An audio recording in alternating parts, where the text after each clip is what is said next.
It's a dangerous and sometimes deadly journey, but thousands of migrants are still attempting to cross the Mediterranean, seeking a better life in Europe. Hello, I'm Anand Naidu, and this is The Heat.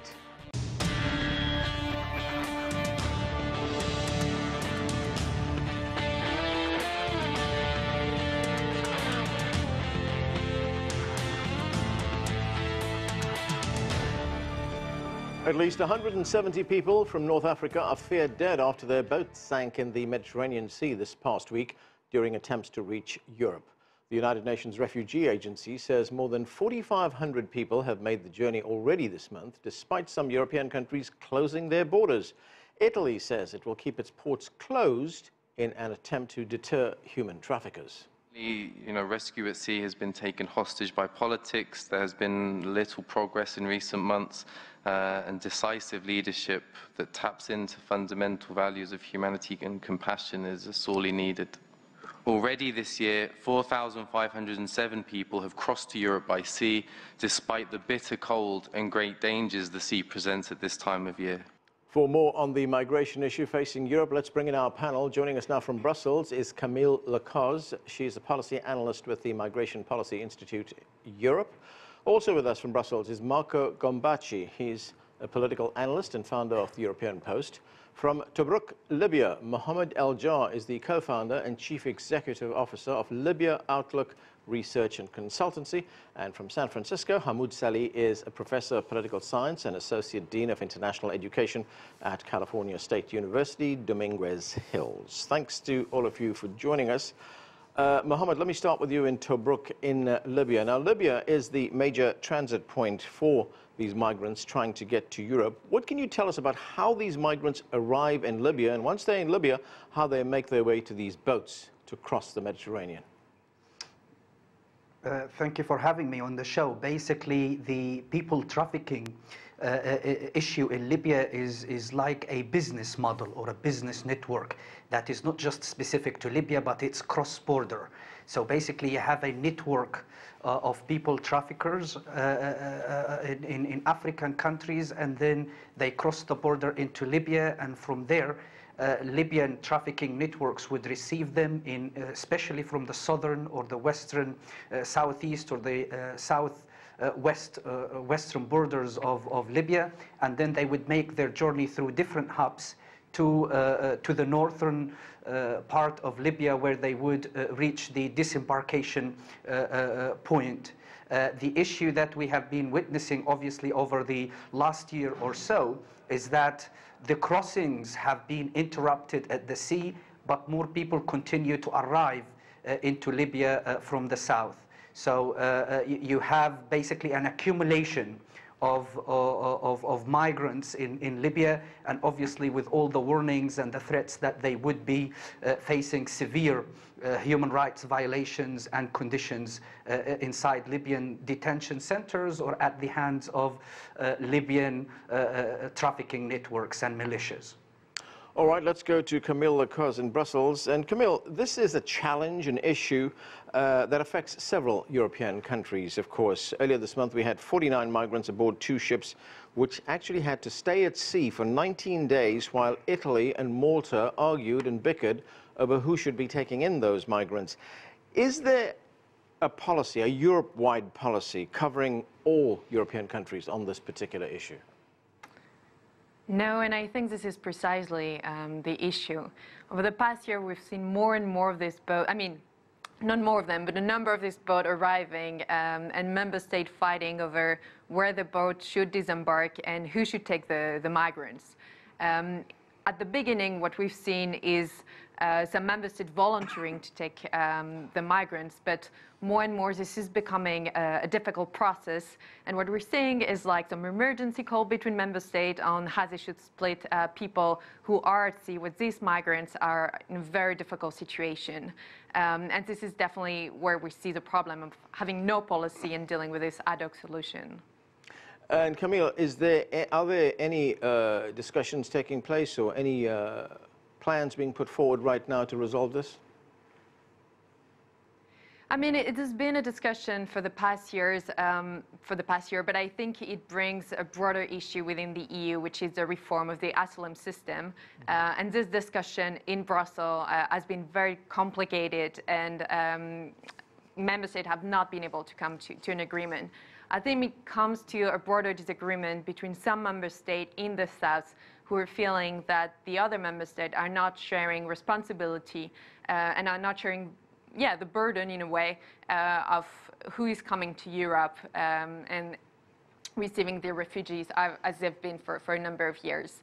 So this discussion has been ongoing, but I think it has not led to any result for now. And this led to the situation, as we've seen in the past month, where for several days, or if not weeks, member states do not have a solution on what to do with people who are stuck in boats. Okay, let's go to Marco. Marco, you have said that Europe needs to help the migrants while they are still in North Africa. We've heard that the European Union wants to set up some kinds of asylum centers, which would probably be in Africa. You've also called this the worst crisis since 1993. What do you make of these proposals, and what's being done to implement them? We have to help the migrants in North Africa for a simple reason, because at this moment the number of migrants that are trying to pass the Mediterranean Sea and to reach Europe are still a manageable number of migrants. The main problem is that the majority of the migration flows are within Africa. So they are going from the sub-Saharan countries to the North Africa, and after from North Africa to Europe. And the projections are that the entire African continent will have in 2050 2 billion and a half of people. And especially the sub-Saharan Africa, they have a very difficult situation to live in. There is not possible to have anymore, for climate change reasons, to cultivate the field and to have agricultural activities. The situation of human rights is in a bad situation. That's why we have, as a European, we have to call for a Marshall Plan for Africa, and we have to invest in Africa to help them to recover their economy.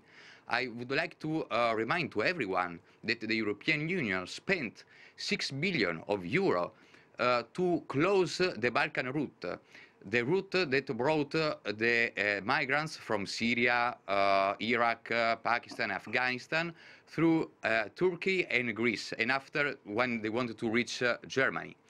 And the same amount, or maybe not the same amount, but a huge amount of money should be spent in Africa, because or we are solving the problem there in Africa, or at one moment when the number will be not anymore manageable of migrants in Europe, we will have a huge problem of integration. And this we have to face the problem now, not in 10 years. We have to see a long term. Hamoud, can anything be done in North Africa right now? I mean, if we take a look at a country like Libya, this is a country that is largely lawless right now. The government does not have control over the entire country.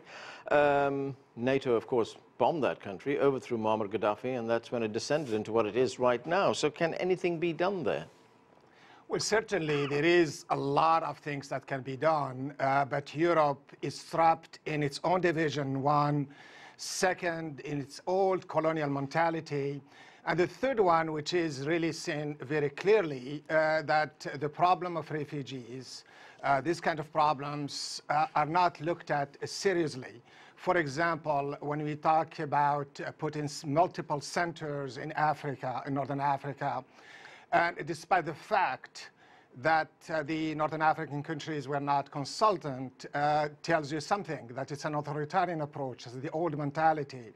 The second, when Europe itself is divided between the southern countries, namely the recipient or where the refugees land first, Italy, Portugal, Spain, and Greece, between this group and Northern Europe, where the fundamental issue is that Europe is failing to live up to work as a unit, as a single unit, as a true European Union, where decisions are made either within the European Commission or within the EU without creating mechanism for implementation. For example, the latest one of the decision was to have these multiple centers, and sort of we are not going to pursue or implement, or we'll be loose with the Dublin criteria, which is when a refugee lands in the first country that he lands or she lands, he or she will apply for asylum, and if he doesn't or goes somewhere else, we'll throw him out.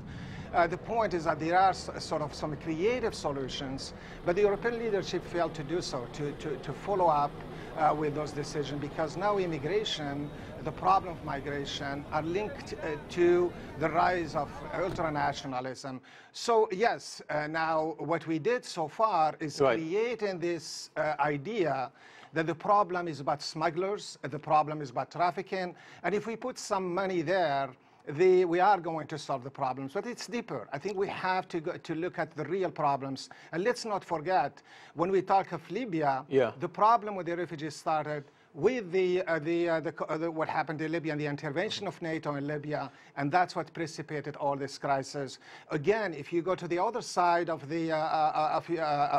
Turkey with the Syrian conflict, so there are serious issues that we need to look at, and Europe can't continue to ignore this on the basis that now, look, if we give some money to Algeria, to Libya, then the problem is solved. No, that's not the issue. We have to sort of have a comprehensive immigration problems, a comprehensive plan to resolve the issue. And Europe the EU has to really look at, it's a very basic foundation. When you are a European Union, what does that mean in terms of sovereignty? Okay. Okay, let's go back to Mohamed in Tobruk in Libya. And Mohamed, we're also hearing reports, well, there's now human rights issues that have come to the fore in Libya as well. We're hearing reports that some of the migrants arriving in Libya, migrants that are being trafficked from other parts of Africa to Libya, are being sold as slaves in slave markets. Is that still happening? What do you know of that?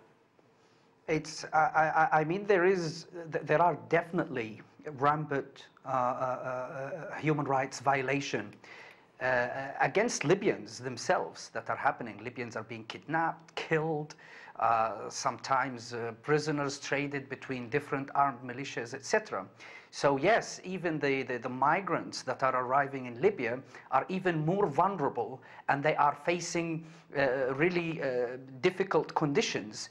And when we say that there are slave markets, I mean, the way that they were portrayed in the media at some point, which is in a way highlighted the issue, it is not like that, but it's rather you have one people smuggler network that would actually deliver basically the smugglers would pay to this network, and then this network would deliver them to a certain point, and then they would give them to another network of people, traffickers or drivers, etc., and then they would calculate how much money each side would give to the other in order to get these people out. And in that respect, yes, the migrants in this case are being used as a commodity. So they are part of a vicious business model that is not specific just to Libya, but it's rather, as I said, it's cross-border. It's happening in the sub-Saharan African countries, in other African countries, and you can see sometimes that on social media networks they had pages where they're advertising their services.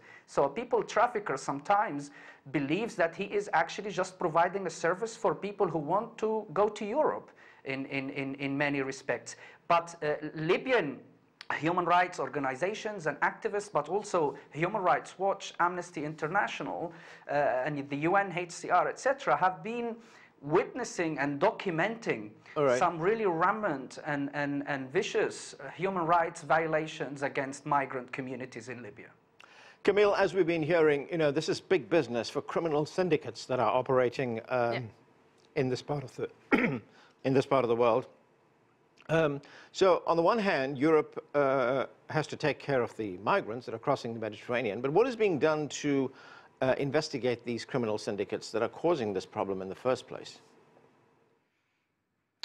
I mean, Europe has been investing a lot of resources in North Africa, and I think also further down, I mean, in sub-Saharan Africa, also in Turkey, to try to first build the capacity of the local authorities, so that there's a legislation that's against trafficking, and also to make sure that people were not trafficked. Now I think there is a question of smuggling. For example, if we talk about a region like the ECOWAS region, which is in West Africa and which is a free movement area. In this area, like, people are free to move. So if you're based in Senegal and you want to go to Niger, one theory, there's nothing that can prevent you from doing so. So I think in that regard, we can see some efforts to fight against smuggling and trafficking, but then there is also the reality of, like, what are the policies, and also what are policies that can benefit this region from an economic perspective for trade and movement, that I don't think the EU really want to go back to. Maybe another point that I think is important, and that touched on something that Mohamed mentioned. I think we focus a lot about human rights violation against migrants in Libya, and that's a very important concern. I think the concern is also what is happening in Libya to the Libyan population, and that I think maybe is a bit, sometimes, a bit underestimated in terms of, like, the Libyan political situation is very complicated, and if the EU wants to have a partner in Libya, it also requires to stop maybe prioritizing always a migration question and stop thinking a bit more about governance in Libya. How do we make sure that election happens this year, and that the Libyan feel like, they've gained from this new regime? All right, Marco, Italy is taking a very hard line on this issue. The Italian Interior Minister and the Deputy Prime Minister, Matteo Salvini, he says that Italy is closing its ports, and the reason it's closing its ports is that that is going to act as a deterrent to these migrants trying to get into Europe. Let's listen to part of what Mr. Salvini had to say. Let's watch. The latest shipwreck is proof that if you reopen ports, if you allow everyone to wander in the Mediterranean Sea, regardless of the laws of our countries, more people will die. I say no, no, no. I repeat, open hearts for those who really flee from war, but closed ports for NGOs, human traffickers, and everyone else. So, Marco, is this a policy that is working? The numbers say yes. Because we are seeing a lowering of migrants arriving to Italy. And Salvini also said many times that he doesn't want the migrants boat leaving North Africa. Also because there is another thing that my colleague in Brussels said, but the organized crime is also in Italy, is also in Europe. So if the migration flows are not controlled, the problem is that when the NGO rescue boats are leaving the migrants in Italy, in Sicily, in south of Italy, in Spain or in Greece, the organized crime are taking over these migrants and they are using them as a slave, or they are using as human traffickers to smuggle these people around Europe. The organized crime, especially in Ndrangheta and Mafia, are everywhere in Europe. They have contact all around Europe. So the situation of migrants not always improve from where they are coming from. So the problem of organized crime is in Africa, but is also at the European level. And Mr. Salvini also is very concerned about these issues, because he always said that the refugees that are escaping from a war, they are more than welcome. But the economic migrants, this is another history. Hamoud, as we've just heard, the numbers of migrants trying to get into Europe has dropped. If we look at some of the figures, since 2015, the number has dropped. In 2018, about 23,000 people arrived in Italy. That's a decline from 123,000 a year earlier. How would one explain this drop? Is it just the deterrent measures that European countries are taking, or is there something else at work here? Well, there is another statistic that we should look at, is the risk of the death of risk for the migrants, and organizations, human rights organizations, point that that increased from 4 in 1,000 in 2015 to about 24 in 1,000 in 2018. So there is that issue. The other thing, there is no doubt that the recent emphasis on putting some monies, like the EU is putting about $320 million or more than that towards this issue, the laws, the closure of borders, all that have played a significant role in decreasing the numbers. But again, we have to think in terms of the idea of finding comprehensive solutions. What is happening, I think, with the EU is having this mentality that we can outsource this problem. Specifically, we can pay the Northern Africans, we could put centers for the multiple centers there and have economic sort of incentives to do that for them. Europe has a serious issue, and it has to look at it from that internal perspective as well. Right. So yeah, the numbers are really are good, but they also have to be matched to other things, and I think we could do more, or the EU could do more, and for that matter, even the United Nations on a larger scale could do better. Okay, yeah, you talk about the risks. In fact, we've heard that up to 170 migrants in the past few weeks may be dead after 2 boat accidents in the ocean. That gives us an idea of some of the risks that these migrants face trying to cross the Mediterranean. Mohamed, we're also hearing some reports that a number of the migrants that are sent back to Libya are actually put into prison by the government in Libya, and conditions at these prisons are horrendous, to say the least. Food is sporadic. There are no sanitary facilities. And we don't even know what these prisons look like on the inside. What do you know about that? And are there any NGOs in Libya that are monitoring this situation? Let me first talk about this significant drop in numbers of migrants crossing to Europe. This is not sustainable. Basically, as I said, that instead of having these migrants cross into Europe, they are stuck in Libya, with no solutions as to how to deal with this accumulation of migrants in Libya, where there are, as I said, the government does not really have authority over the detention centers, and militias sometimes they rescue or at least intercept those migrants at sea in accordance with this security approach that has been agreed with Italy. They take them back to Libya, and then somehow they use these migrants again.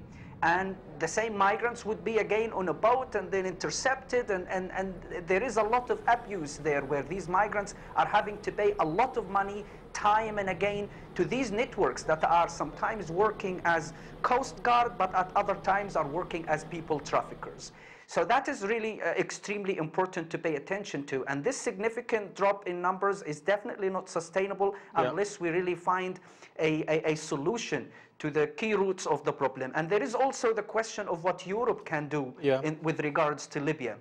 Europe needs to ensure that Libya has and establishes a governing authority in place by supporting the peace process in the country. But most importantly, they need to work a lot more hard at stopping foreign intervention, especially by EU member states like France and Italy, and they are actually betting against each other in Libya, and that is not helpful. Additionally, I think Europe needs to look not just at migration, but all illicit activities in Libya, because these criminal networks are engaged in the trafficking of drugs, fuel smuggling, etc. So we should seek to interrupt and disrupt the whole model, and not just focus on one part of it, which would mean that these networks can actually restart and resume their activities again. So it's important that we put people on sanctions, identify people, and at times we need to share intelligence and information that would lead to the capture and arrest of people traffickers. Like last year we saw the arrest of Fahmi Slim, who was known as the king of people smuggling in Libya. Okay. Camille, when we look at these lower numbers of people trying to get into Europe right now, does it make the issue more manageable right now? You know, at one time, we saw lots of people trying to get into Europe via Turkey and Greece. You know, those 2 countries were the epicenter of this issue. we understand the situation has improved in those countries, but is it more manageable in other parts of Europe right now?